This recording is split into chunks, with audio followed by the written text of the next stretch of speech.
అంటే ఆయన కొంతమంది ఓకే ఆయనని కాదు, ఆయన ఆల్రెడీ ప్రచారం మొదలెట్టేశారు అనేది కదా, తగ్గకపోతే ఒకవేళ దక్కకపోతే ఇండిపెండెంట్ గా వచ్చే అవకాశం ఉంటుందా బీజేపీలో ఎవరైనా? పెద్దగా ఏముండదండి, ఊరికనే హడావిడి జరుగుతోంది. అది కూడా ఏంటంటే తెలుగుదేశం పొత్తు కారణంగా కొంతమంది హడావిడి చేస్తున్నారు, కానీ ఎవరు ఇండిపెండెంట్ గా చేసి కనీసం డిపాజిట్లు తెచ్చుకోగలమన్న నమ్మకం ఉన్నోళ్ళు ఎవరు లేరు.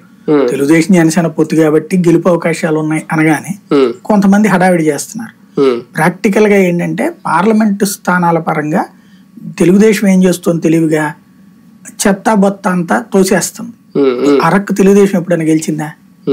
అనకాపల్లి ఏమాత్రం ఛాన్స్ ఉంది దానికి? హిందూపురం ఇదే దాని పేరేంటి, మన ఇది రాజంపేట, ఇట్లాంటి వాళ్ళు గెలవడం అవకాశాలు లేనటువంటి తీసుకొచ్చి వీళ్ళకి దోసేద్దాం అనుకుంటాం. ఇప్పుడు బీజేపీ అందుకే ఏమంటుంది, అరకు మాకొద్దు, నరసాపురం మాకొద్దు, అలాగే విజయనగరం బీజేపీకి ఎప్పుడు సీన్ ఉంది, ఈ 3 స్థానాలని కూడా మీరే తీసేసుకుని మాకు దాని బదులుగా హిందూపురం ఇవ్వండి, ఏలూరు ఇవ్వండి, విశాఖపట్నం ఇవ్వండి అంటోంది.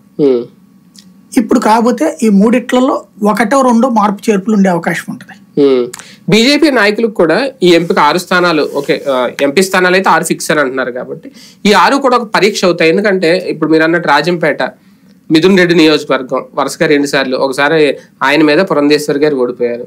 ఇప్పుడు కిరణ్ కుమార్ రెడ్డి అంటున్నారు మాక్సిమం ఫైనల్ అయిందని. అంటే పురంధేశ్వరి గారి వల్ల కానిది కిరణ్ కుమార్ రెడ్డి వల్ల అవుతుందా? ఆయన కూడా ఒకవేళ రేపు పొద్దున్న ఓటమి పాలైతే ఉన్న పరువు తీసుకున్నట్టు అవదా? అంటే అలాంటి నియోజకవర్గాలనే ఏరుకోరి బీజేపీకి అంటగడుతుందా టీడీపీ? వాళ్ళు అంటగడుతున్నారు, వీళ్ళు అంట వ్యాగించుకుంటున్నారు. అది తప్పు.